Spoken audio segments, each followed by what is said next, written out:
পৃথিবীর ইতিহাসে এমন একজন জালেম দেখাতে পারবেন না যে জালেম জুলুম করেছে আর তার প্রায়শ্চিত্ত তাকে দুনিয়াতে পেতে হয়নি। পৃথিবীর ইতিহাসের সর্বপ্রথম জালেম, মানব সভ্যতার মানব ইতিহাসের সর্বপ্রথম জালেম ছিল কাবিল। আদম আলাইহিস সালামের ছেলে কাবিল, সে জুলুম করেছে নিজের আপন ভাই হাবিলের প্রতি।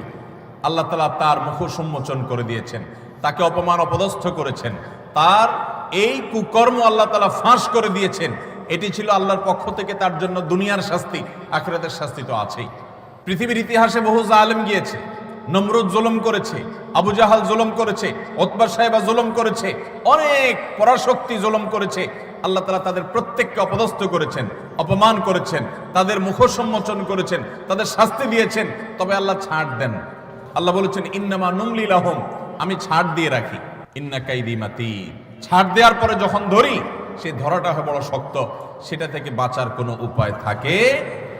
জুলুম এমন অপরাধ, কোন মুসলমান যদি কোনো হিন্দুর প্রতি জুলুম করে, কোন নামাজি মানুষ যদি কোনো বেনামাজের প্রতি জুলুম করে, কোন ধার্মিক মানুষ যদি কোনো অধার্মিক মানুষের প্রতি জুলুম করে, তারপরও আল্লাহ তাআলার সাহায্য ওই মাজলুমের প্রতি থাকে, হোক সে অমুসলিম, হোক সে অন্য ধর্মের মানুষ।